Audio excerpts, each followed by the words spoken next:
کردی کردستان بژی شۆڕەشکار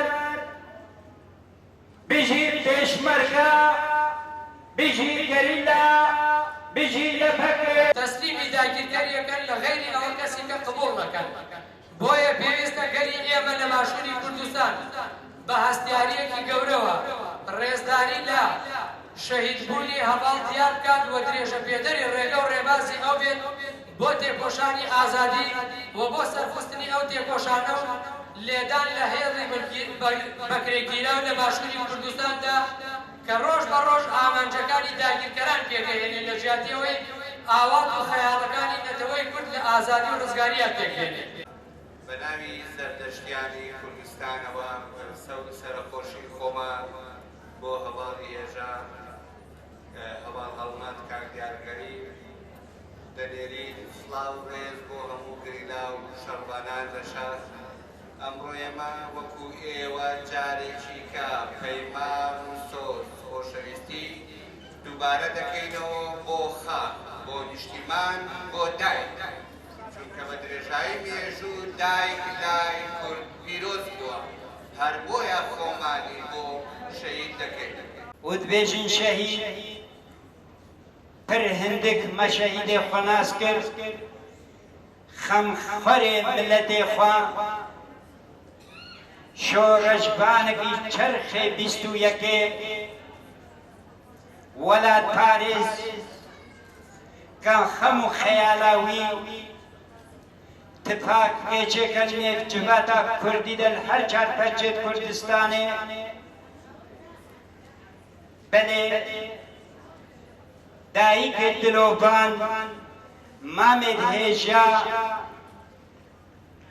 برایەت زانا ئەنزانم ئەم گەلک جارەت بێژن ئەف قەدەرە مەملەتێ کوردە بەلێ بەهوەر بکن نەقەدەرامەیە ولكن والله كتبت علينا بأياد الظالمين.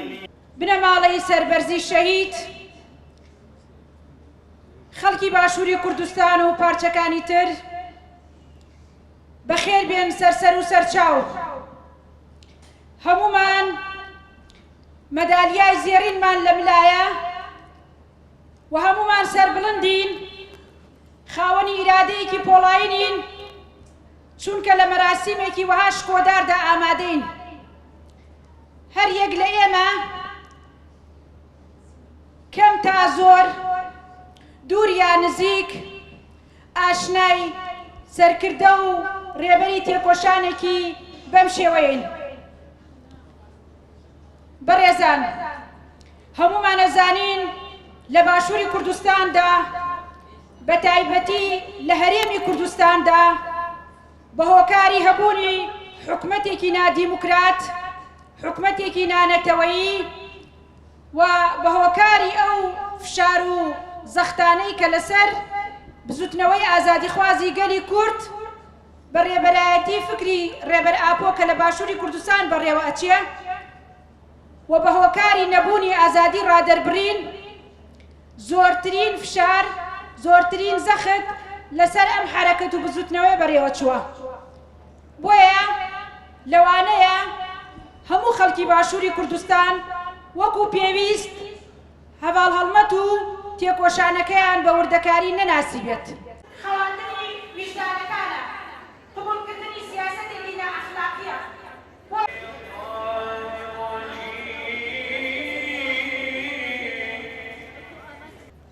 دیاری نادیار خودت لەگەڵ بێ بەهەشتی بەرین جێگە و مەوزوع بێ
قل أتعلمون